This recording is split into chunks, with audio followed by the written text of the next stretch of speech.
की मीटिंग बुलाई गई थी और कल दफ्तर में एलजी, सीएस और डीजीपी की मीटिंग हुई है। बहुत सारी अफवाहें और बहुत सारी बातें जो हैं वो मार्केट में इस समय चल रही हैं।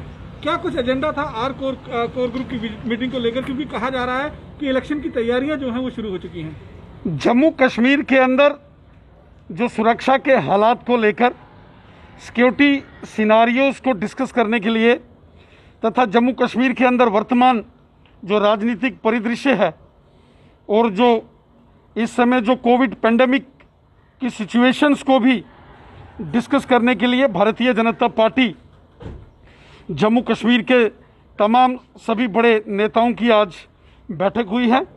यहाँ कश्मीर घाटी के अंदर पिछले दिनों हुए आतंकी हमले जिसमें भारतीय जनता पार्टी के एक नेता श्री राकेश पंडिता जी की निर्मम हत्या की गई और वहाँ के अन्य जो सरपंचीज, पंचीज, बीडीसी और डीडीसी के मेंबर्स के जो कंसर्न्स हैं उन सारे हालात पर विस्तृत चर्चा की गई और यहाँ के जो राजनीतिक परिदृश्य है और अन्य जो सिचुएशंस हैं उन पर चर्चा की गई और ये सारे मामले हम आने वाले दिनों के अंदर जम्मू कश्मीर के माननीय लेफ्टिनेंट गवर्नर साहब के संज्ञान में, उनके नोटिस में ये सारी चीज़ें लाने वाले हैं। हमारी कोशिश है कि जम्मू कश्मीर के अंदर बिलखुसूसन कश्मीर घाटी के अंदर पाकिस्तान परस्त आतंकवाद, अलगाववाद का पूरी तरीके से सफाया हो। ये मानवता का कत्ल और कश्मीर को बार बार लहूलुहान करना ये किसी कीमत पर बर्दाश्त नहीं किया जाएगा।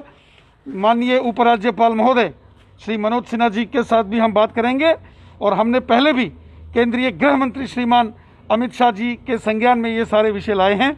आगे भी हम ये सारे विषय जम्मू कश्मीर के संदर्भ में केंद्रीय गृह मंत्री जी के नोटिस में भी लाएंगे और जम्मू कश्मीर के ऑनरेबल लेफ्टिनेंट गवर्नर साहब के भी नोटिस में लाएंगे। सर, क्या इलेक्शन की तैयारियां जो हैं वो शुरू हुई हैं क्या जम्मू कश्मीर के अंदर, क्योंकि कहा जा रहा है कि बहुत जल्द डिलिमिटेशन कमेटी जो है वो अपनी रिपोर्ट फाइल कर सकती है। देखिए, डिलिमिटेशन कमीशन ने अपना काम करना है, कमेटी बना दी गई है और चूंकि कोरोना वायरस महामारी लॉकडाउन के चलते कमेटी के सदस्यों का यहाँ प्रवास नहीं हो पाया है। अब धीरे धीरे लॉकडाउन खुल रहा है और हमें पूरा विश्वास है कि डिलिमिटेशन कमीशन जम्मू कश्मीर के दौरे पर जल्द आएगा और यहाँ की जो सीटों का परिसीमन है, यहाँ की जो हदबंदी है वो होगी और जब यहाँ की सीट्स की टेरिटरीज डिफाइन हो जाएंगी उसके बाद चुनाव आयोग जो भी निर्णय लेगा, जब भी लेगा, भारतीय जनता पार्टी उसके लिए तैयार है। बीजेपी ने अपनी तरफ से तैयारियां इलेक्शन को लेकर शुरू कर दी हैं क्या? देखिए, इस समय तो जम्मू कश्मीर के अंदर हम कोरोना वायरस महामारी के चेन को तोड़ने में लगे हैं। भारतीय जनता पार्टी के कार्यकर्ता सेवा ही संगठन के माध्यम से जनता की सेवा में लगे हैं और डिलिमिटेशन जैसे होगा उसके बाद चुनाव आयोग जो भी निर्णय लेगा, एक राजनीतिक दल होने के नाते से हम चुनाव आयोग के हर निर्णय का स्वागत करेंगे। सर, कल कुछ ये भी खबरें आपकी डिप्लॉयमेंट की जा रही है, क्या कुछ वजह है इसके पीछे? चलिए, फोर्सेस का डिप्लॉयमेंट जो होता है ये सिक्योरिटी रिलेटेड इश्यूज के कारण होता है, इस पर ज़्यादा नहीं कोई बयानबाजी करना चाहिए। ये नेशन की सिक्योरिटी के रिलेटेड मैटर्स होते हैं।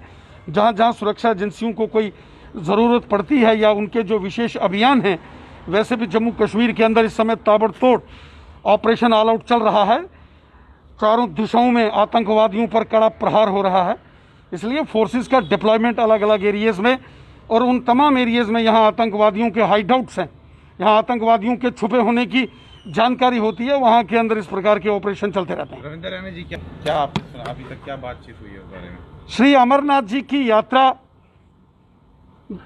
पूरे दुनिया भर के अंदर से भगवान शिव भोलेनाथ जी के श्रद्धालु भगत हर वर्ष कश्मीर घाटी में श्री अमरनाथ जी की पवित्र गुफा के दर्शनों के लिए आते हैं जून जुलाई में।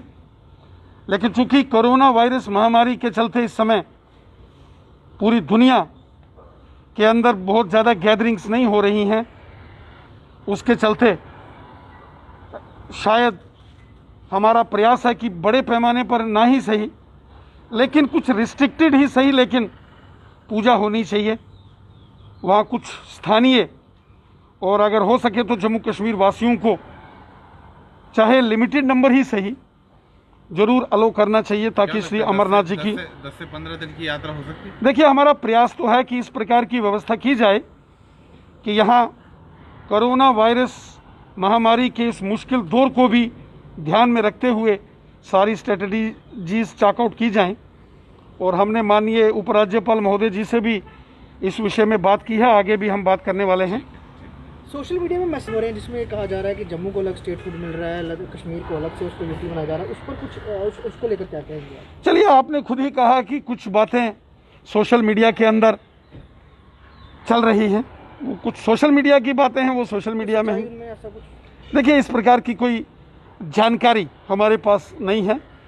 मुझे लगता है कि ये कुछ मित्रों ने कुछ सोशल मीडिया के अंदर अपडेट किया होगा, तो वहीं से ये चीज़ ज़्यादा अधिक वायरल हो गई है। गॉसिप है ये?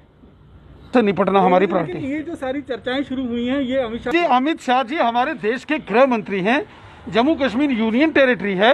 सिक्योरिटी सिनेरियो को लेकर और जम्मू कश्मीर के परिदृश्य को लेकर वो किसी से भी जम्मू कश्मीर के संदर्भ में बैठक कर सकते हैं। अगर उन्होंने दिल्ली में लेफ्टिनेंट गवर्नर साहब को बुलाया है और यहाँ के मुख्य सचिव और अन्य अधिकारी गए हैं, तो जम्मू कश्मीर की डेवलपमेंट को लेकर, जम्मू कश्मीर की सुरक्षा के हालात को लेकर, सीमा पर कहीं कहीं सीज फायर वायलेशन का मामले सामने आ रहे हैं, उन सब मामलों को लेकर बातचीत होती है।